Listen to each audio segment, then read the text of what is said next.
Hello and welcome to episode 95 of When the Flames Go Up, the ATFC podcast. We are a win and a draw and a loss at the start of this season. And we discussed the most miraculous of all the points that I can remember in quite some time. Probably since almost this time last year with 9 men away at Truro on a Tuesday night.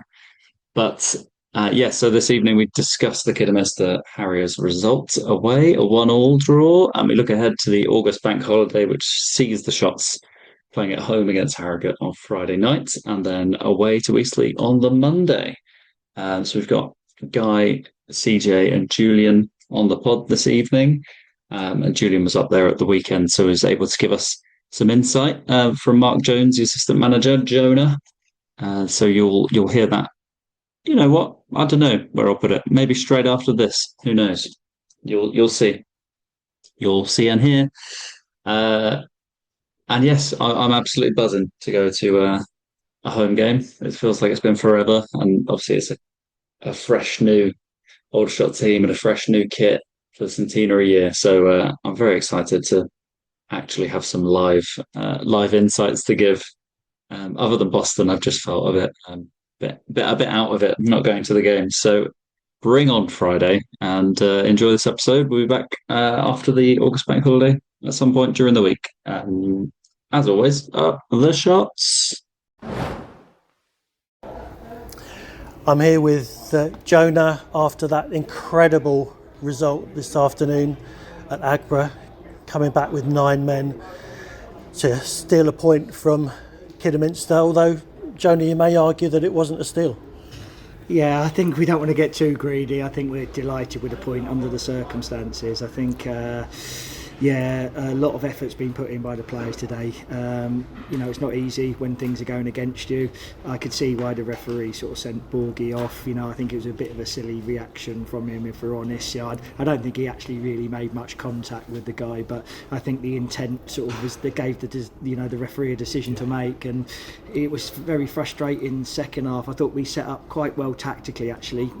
We restricted Kidderminster to not many clear-cut chances, considering we were the team down to 10 men, and the frustrating part of it was we were just about to sort of take Hakeem off, because we were concerned he was on a yellow card and he was doing a lot of great work for us up and down that right, and we couldn't quite get that substitution quick enough, and sort of obviously he went off, so you're thinking this just isn't going to be our day today. But you're always fighting, you're always trying to go right to the end, and while it's only 1-0, you've always got hope. I think obviously if it goes 2-0 to Kidderminster, you would say it would be very, very difficult for us to get anything from the game. But while it's only 1, you've got that hope that you might get a free kick or a corner, and it might just sort of go in off of somebody's backside or something like that. But I actually was really pleased. I think the 3 substitutes were involved in the goals. I think it was Connor Lawless who put in a lovely free kick, and Tyrese showed a lot of desire to get his head on it, and then Tristan Abrahams was there in the right place at the right time to finish it. So the 3 subs sort of came on and sort of involved in that goal, and we said in the week how important the squad is, and obviously we're going to have to use the squad a little bit the next couple of games, because I think Hakeem will be suspended for 1 game and Borgie potentially 3. We obviously were without Michi Efete today, and Johnny Gilbert were both with injuries, so I think that highlights just how important to have a squad of players are. But hopefully Michi might be okay for next week. We're maybe a bit of news for you. I think John Gilbert, he had a scan on Friday. We're hoping it's only going to be maybe sort of 3 weeks rather than months. I think it was a pretty sort of bad twisted ankle, to be honest with you. Okay. We wouldn't think he's going to be okay for next weekend. So we've got a few sort of headaches, if you like, with players out. But I think today is just a time to celebrate the point. It was great to see all of the fans sort of behind that goal going away with smiles on their faces, because I think they could see that we've given everything. And obviously if you're Kidderminster, they're going to be very disappointed that they haven't won the game under the circumstances. But like Scott said in an interview a minute ago, I think the players should get a lot of praise for their efforts. They were absolutely exhausted at the end there, but they've kept going right to the end. And even when we scored the goal, didn't we still had about 8 minutes injury time, and we're sort of throwing bodies on the line and just trying to get something from the game. So I guess, a win, a loss, and a draw from the first 3 games is, is sort of where we are at the moment. But home game to look forward to against Harrogate on Friday night, and hopefully we can go and give our best. So the shots went to Kidderminster away at the weekend, a 1-1 draw. It will show on the record books, but plenty of talking points around that. 2 little red icons next to our names as 9 men scramble, and Tristan Abrahams bundles to get the shots a draw away. So much to discuss. We've got the 2 red cards, Jacob Bournes and Hakeem Sander, another missed penalty. So that's 4 in 4 games if you really want to add the National League Cup shootout. I mean, we only mention National League Cup when it suits us, so I might as well. And that's 4 different takers as well. So I think that's, Marcus Wiley this time. We had Abrahams and Lawless in the National League Cup, and then Marcus Denanga in the home game. I'm going to start with Julian. You were up there at the weekend, and eagle-eared listeners will have heard you on the official post-match interview with Scott Davis. So bonus points for any listeners that recognise that. But in his words, better with 10 men, better with 9 men. What were your thoughts on it, Julian? What a game. I was also doing the sports reporting for BBC Surrey, so I had to go live on just after final whistle to do a live report, and I had pages and pages of notes. I wasn't really sure where to start because the game had everything, didn't it? It had absolutely everything. It had the red cards, it had action-packed incidents, great saves, penalties. It had the lot. But for me, there was lots of good things to see. So I was really pleased to see Tristan Abrahams get on and influence the game the way he did. We've not seen that from him before, I don't think. And so that was really good to see him get on and actually make a difference to the shots. It was a funny game in a sense because I just didn't feel like Kidderminster actually wanted to win. In a way, they didn't grab hold of the game at any stage. As you pointed out there, even with 10 men, we were in control. I felt even with 9 men, I felt we were in control. And I think you have to put that down to the tactical astuteness of Scotty Davis. I thought what he did at half-time was an absolute masterstroke. He went to a 3 at the back, and Adam Malaki, who is destined for great things. I mean, what a player he is. He could play anywhere on the pitch and be an 8 out of 10 every week. Absolutely unbelievable player. I'm so impressed with him. But he pushed forward down the left-hand side, and his strength and directness and his running was just a sight to behold. And one thing that I thought Scotty Davis said that was really interesting in the interview was that he split the game into 2 parts. So he was looking at the top 2, so it's almost like 2v2, and then the second part of the game was the 8v7. And again, I've not really heard of that expression before. So he almost split the pitch into 2 bits and was having 2 separate games. And you could never tell that there was a man short or even 2 men short. And to play for, guys, you'll correct me if I'm wrong, but it felt like about 25, 26 minutes with 9 men is just unbelievable. And for there to be only one team pushing forward and to look like there's only one team scoring, again, a remarkable performance. And Scotty said again in his interview, didn't he, that it's probably the best point he's ever earned as either a player or a manager. And I think it just says volumes. And I was thinking how this might be different if we hadn't got that late equaliser. We might be a bit despondent, but now we feel so up and upbeat about it. And the confidence I think we're going to get from that going into Friday's game is going to be absolutely huge. I'll leave it there and let the other guys have their two penneth worth. Yes, great stuff. Yeah, so I think it was around 23 minutes. I think we had, it was about 14 normal time, and then I think it was 9 or 10 added on.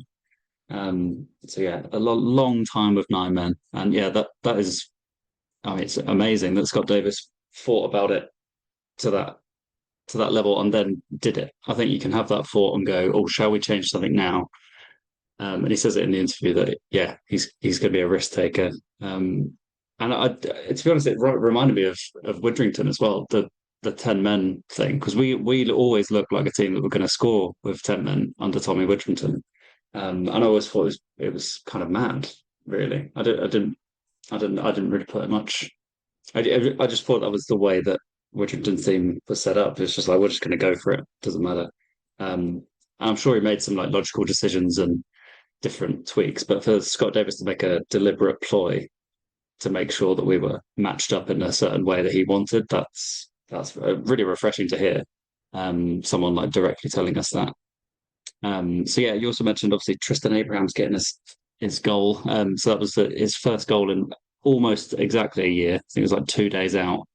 So last August he scored 2 in 3 games against Boston and Solihull last season, and then he got about 17 bit part appearances across the season. So yeah, he's done a world of good. Great celebration, lots of good fist bumps into the away end. You could definitely see what it meant for him to get off the mark for the season. And yeah, Davis in that interview as well kind of mentions that it's been a difficult year, and I imagine it has been. And yeah, I'm delighted. And the one thing I was going to mention is when he came on as a sub, he's already getting the away fans in the ground already giving him a song, which seemed from listening on the radio just to catch on and just be sung for the rest of the game until he scores, and then it's just bedlam. So yeah, 336 away fans in that end. I heard it the whole time on the radio. I didn't hear anything from Kidderminster. Maybe a little murmur when they got a corner, but it was all Aldershot in that away end. So yeah, fair play to everyone that made the trip up for a 12:30 kickoff. Guy, I'll come to you next. I'll give you a short little assignment, whether we won, drew, and lost the first 3 games of last season. Is that true? And your impressions of the game? Yeah, so thanks, Will. Well, to start with, actually, last season we had a win and 2 losses in the first 3 games. But if you probably forgot that they were all 3-2. So started out 3-2 losses, and then we got a 3-2 win, and then we lost a 3-2 to Eastleigh in the 3rd game, which I was at. And less said about that, the better. Yeah, for me, watching the game on Saturday, I have to say it's, if we say that the game against Hartlepool, we almost got a point where we probably were not expecting to get one. In this instance, we got I think it was very much the case that we got that chance. With the goal that came from Abrahams, and I'm so pleased that he scored, because, as you know, I am a bit of an Abrahams fan on this podcast, and I've been frustrated that it just hasn't happened for him this last year. But then let's also keep in mind what did happen last season with the managerial changes and effectively sort of a new team almost being created from about October, November onwards. So he's struggled, and hopefully, fingers crossed, this is the moment at which he's able to finally stand out and make his mark in Aldershot, because I've been looking for. I mean, I looked forward to him coming at the beginning of last season. I have to say though that Julian was quite right. Kidderminster didn't really offer very much. It was also notable that they brought on about 4 substitutes between the 53rd and 64th minute, I think it was. So a 9-minute period. And in the second half, and it really made no difference. They still continued to play as they did. Whereas when we saw a better team like Hartlepool, they pretty much snuffed out Sander last weekend. And so that, I think, was quite a significant shift between the quality of the opposition that we were watching this last weekend with the weekend before. I think Wiley was a bit unlucky not to score fairly early on when he he forced the keeper to make a pretty good save that was going into the top bins. Should we have had a penalty? Certainly, watching it on the TV, it looked like the foul was inside the box. And it's just frustrating. Why did the referee not consult the linesman? Presumably the linesman was keeping up with play and could have seen it. The free kick that then was ensued from Sander, was just hopeless. Just blasted out of the stadium. It was almost like he was playing rugby rather than football. Kidderminster's goal for me was a little bit cheap. It was a good cross in, but we had two players on Lewis Walker, the goal scorer, and somehow he had a free header. There was very little. It was just one of those moments where perhaps the defense just went to sleep and it cost us. But at the same time, it didn't really feel like it was going against the run of play. I know what Julian's saying, and also the commentators, in the game on DAZN, we're talking about Aldershot was sort of very, very much on the front foot, but we weren't creating an awful lot of chances either. So I think that is also something to keep in mind, and it's something that I was concerned with last week when we talked, and it's still something there for me this week as well. That we've got the play, we've got the possession, we've got some very nippy players like Sander and Tuma, but sometimes there's just not the connection at the end of in the final third. For me, Borgness's red card was really frustrating. I was really annoyed with it. Yes, there was a melee. Yes, there was argy bargy, and apparently he put his elbows up. But really, he let the side down. I think losing a player like that in the first half, forcing your team to play with 10 men, it's not good enough, really, and I'm frustrated but the flip side to that is when Sander got his second yellow card and went off after 75 minutes. I felt I didn't feel as frustrated with that, because I felt this was in keeping with Sander's game. It was very frantic in the second half. He just clipped the player.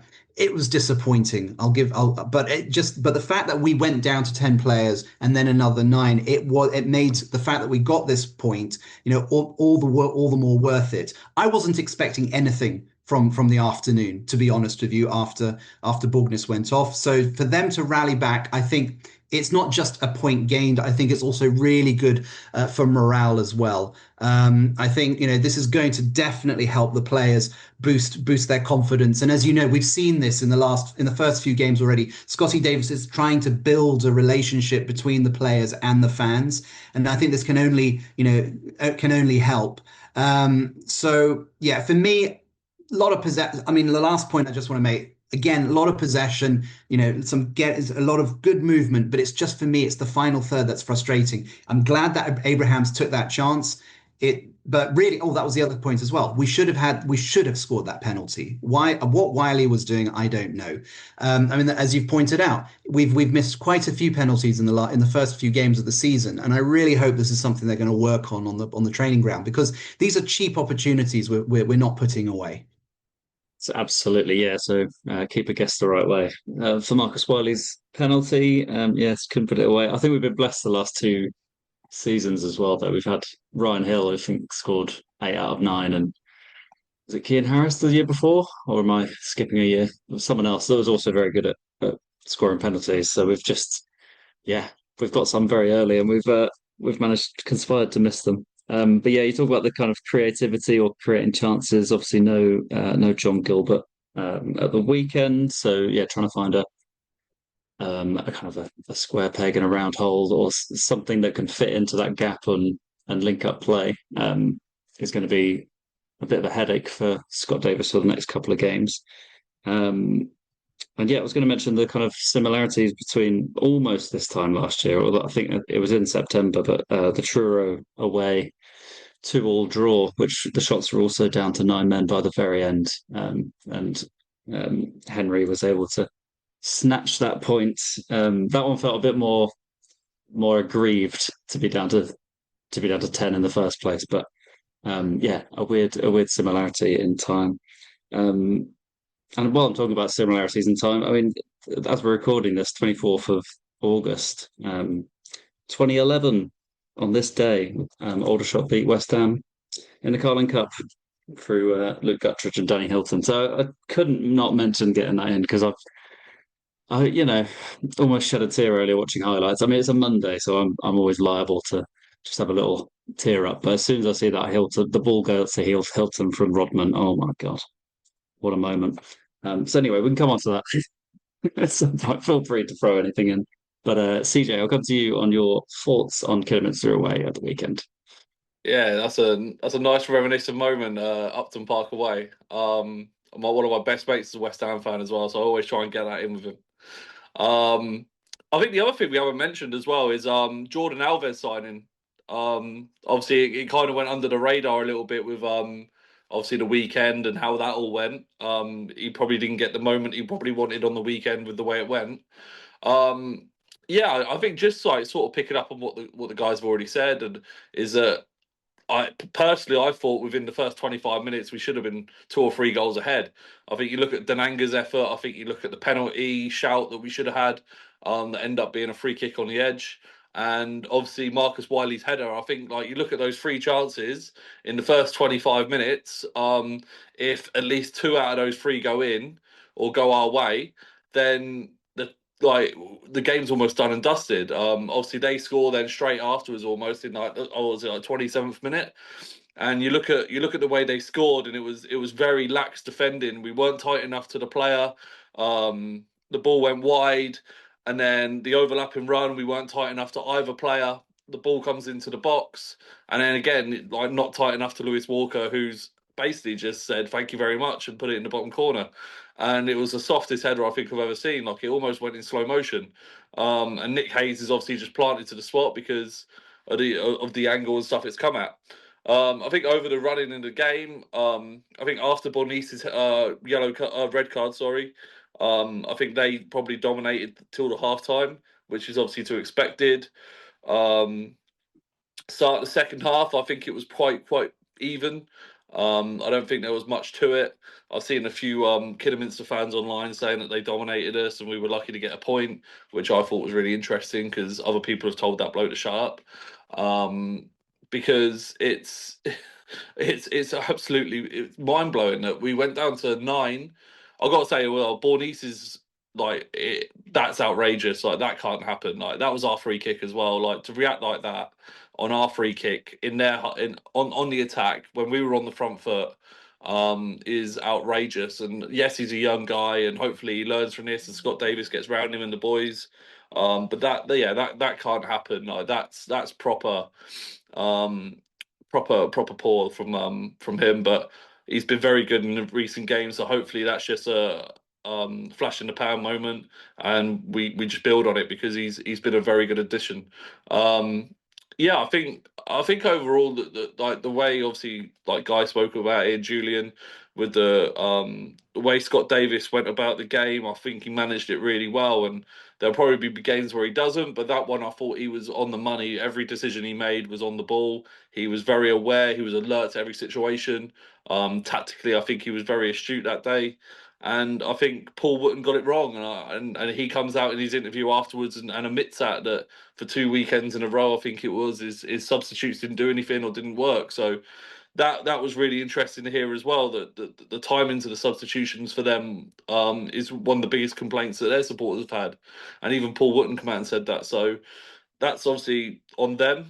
And Scott Davis took full advantage of it, and then obviously Tristan Abrahams as well at the end with a very good finish in terms of being free in the box, considering we had 9 men on there and they had the extra 2 players to mark. For Tristan Abrahams to be stood basically left to centre and be completely free is absolutely mind-blowing, considering there was only two attackers to actually aim at from the cross. So the fact that we made first contact and got it to him is incredible. And yeah, look, like the supporters were unbelievable the whole game. Like I was watching on the TV, and like, all you could hear was Aldershot. I think the throw-ins are an absolute weapon. We were just talking about obviously before we came on that's an absolute. I just wish we had like a big 7-footer up front, or a big 7-foot centre back to just aim at. Really, I think that's the only thing was probably missing from that. It's just some big meathead that we could just throw the ball at and head it in. But other than that, I think we're in a really good spot. I'm almost disappointed that we haven't picked up 7 points out of possible 9. I think if you look at the penalty miss, I think that game was there for the taking at Kiddie. So yeah, I think if you overlook it, like compared to last year, I'm actually generally disappointed we haven't picked up 7 points with the opportunities we've had.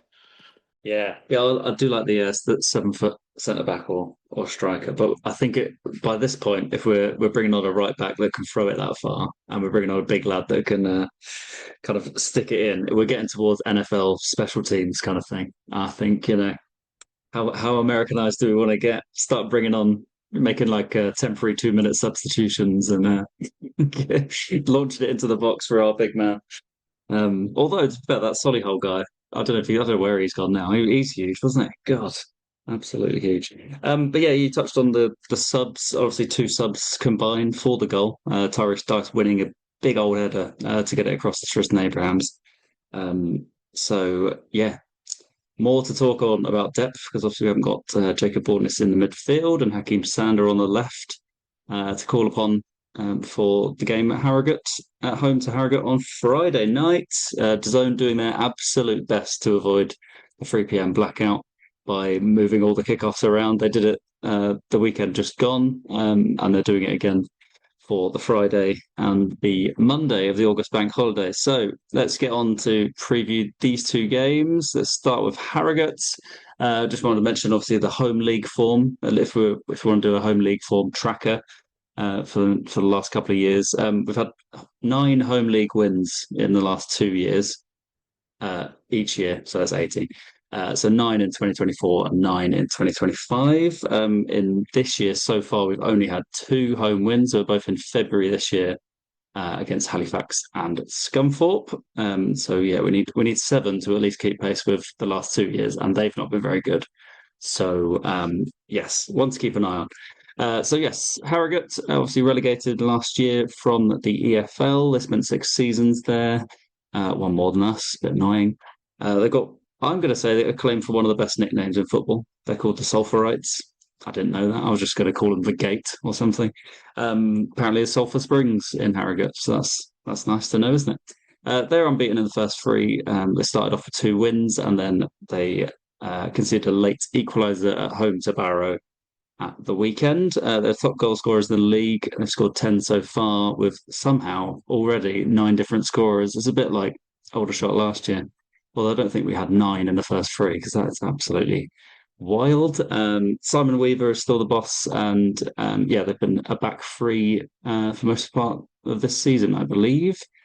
And there are only other 2 seasons that they've spent at this level. They finished 6th and 2nd, so they've just absolutely blitzed the National League every time they've been in it.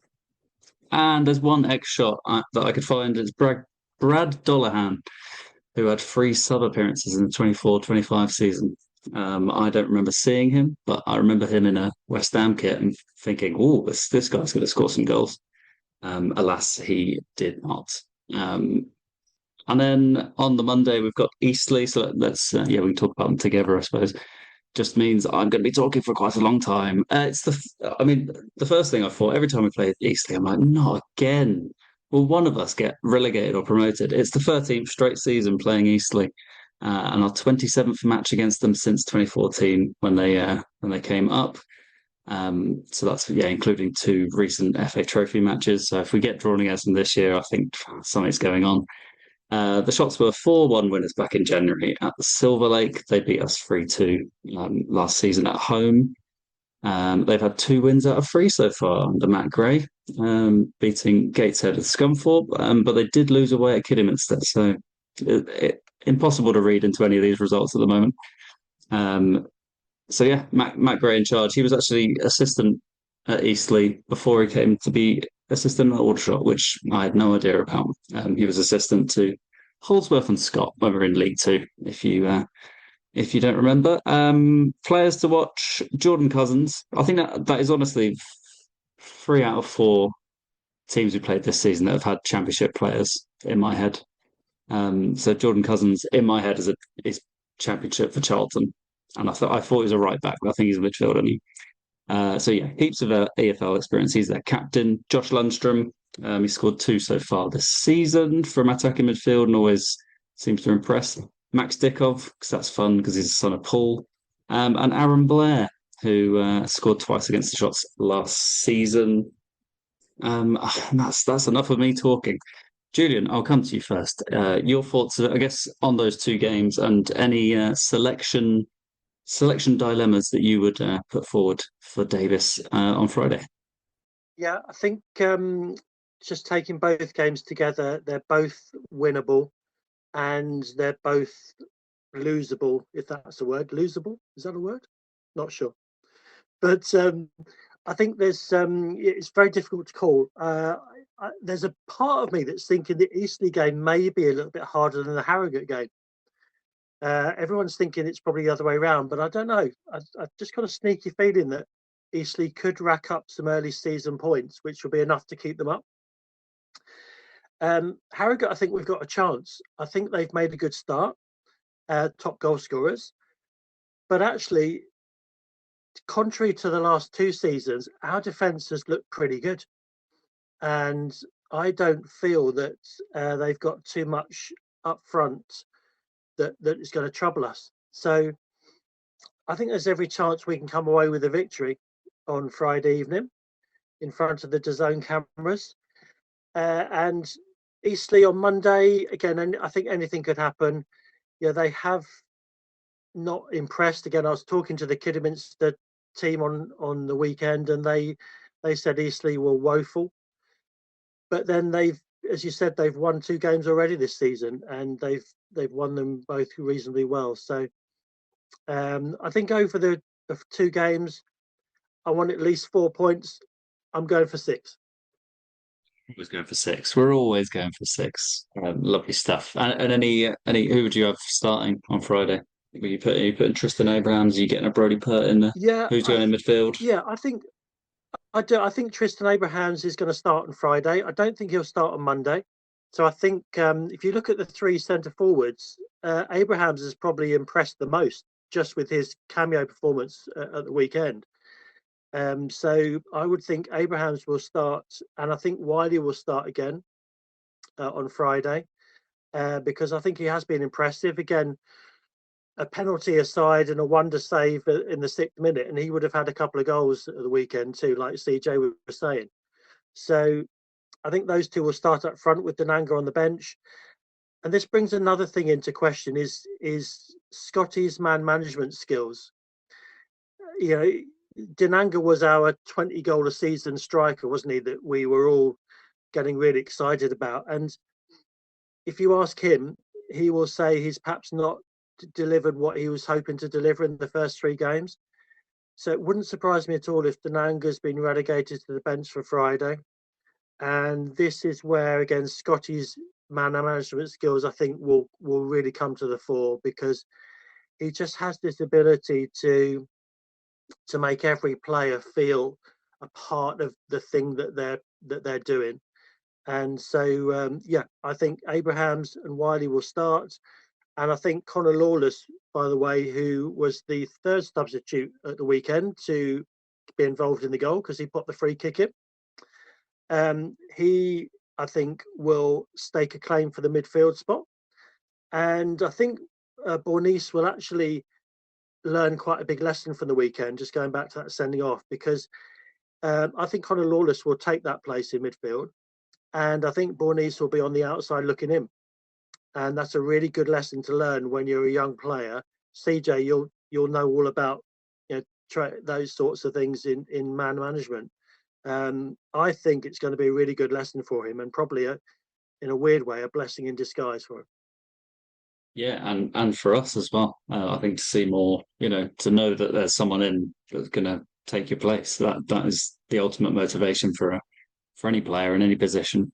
And you see that with a couple of different positions as well. But this is the first proper opportunity that someone's going to have to actually not steal a place, but take a place and show that they're worth it. I think Lawless has looked good in the bits that I've seen of him. So I'm quite excited to see what he will do in that position. Guy, I'll come to you next. Your thoughts ahead of the 2 over the weekend, and any squad selection things to throw in the hat for Friday. Well, I won't say much more about squad selection. I think Julian's covered it fairly well. Although, from it's striking that when you asked us about a week or so ago, ahead of the Hartlepool game, who we would like to see in the team, I said if we could just have the same 11 that went out against Boston, I'd be happy, because of course what happens once you get injuries and suspensions is you start to have to chop and change the squad around, and we're already seeing this. We're only on game 4, so it's quite something that we're already facing this so early in the season. But it's also good because it gives us it just also goes to give us an opportunity to see, do we have the players to back up the other ones that are starting or the ones that are out. So for me, I'm quite happy to see whoever's going to be playing. But in terms of what was more interesting for me to talk about was, yes, both the opponents that we have this coming bank holiday weekend. I would probably concur with Julian that actually we probably have a better chance against Eastleigh than we do against Harrogate, even though Harrogate is probably going to be at least on paper, looks the harder option. They do seem to be, at least having come down from League Two, they are seen as one of the more likely ones to sort of end up back up at the top of the division come the end of the season. But if you look at how they've been playing, they've been quite free scoring, but they've also been shipping goals as well, and they've been shipping goals late. So I think that actually is an opportunity for us, that they haven't been closing games out, just as we weren't closing games out last season. Harrogate so far in this season isn't doing that either. So this could actually be a real opportunity for us, as long as we keep putting the pressure on, keep the ball, keep working until the 90th or whatever it is these days, 90th plus 8 minutes. There isn't a chance for us. Indeed, when they played against Barrow at the weekend, it was a 90 plus minute goal that Barrow got back to equalise at the end. So there is an opportunity for us there.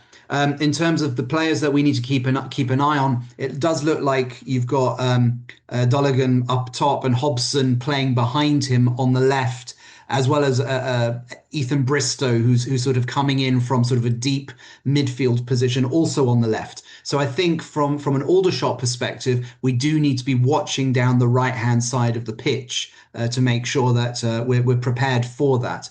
When it comes to Eastleigh, I think the reason why I concur with Julian that we might have a chance here is because they've been a little bit hot and cold in their first 3 games.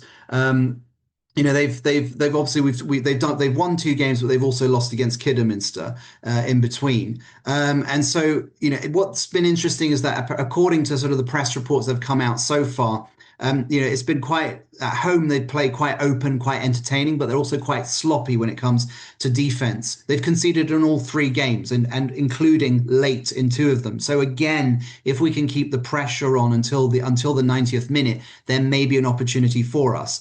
That said, when they're playing away, and this is where when they played Kidderminster, they didn't offer much, but they were quite defensive. But because we're going to be playing them in their ground, maybe it's going to be a bit more open. In terms of the players we need to be keeping an eye out, that would probably be Harry Sidwell, since he seems to have scored goals in both home matches. And also he's coming from deep as well. So we need to keep in mind that it might not necessarily be the threat up top. The threat may be coming from midfield. The threat may be coming from quite deep. So the defence needs to be alert to that. So yeah, I think, like Julian, I'll say if we can get 4 points, I'd be happy with. Of course, I want 6. Good stuff. And CJ, you have 1 minute. It's your 1 minute preview to the August bank holiday. Yeah, I think it'll be interesting in terms of squad selection. It'll be interesting to see whether he goes Tyrese Dice at left back and then puts Nino Adam Maliki up a bit higher. I think that will be a good way of doing it. Conor Lawless has been obviously very good, so I'm excited to see him. And then obviously, I think the big thing is whether John Gilbert's back as well, because nothing's actually been stated whether he's back sooner or later. So I think that could be one that's just being kept under wraps a little bit. So yeah, I'm excited, and like the guys have said, I think 6 points will be unbelievable for the next 2, and it probably is what we deserve in the last 2, probably. So, other than Hartlepool, so probably the last game, Kidderminster. So we probably need a win just to lift it up a bit with the two Reds and stuff like that. So look, I'm excited.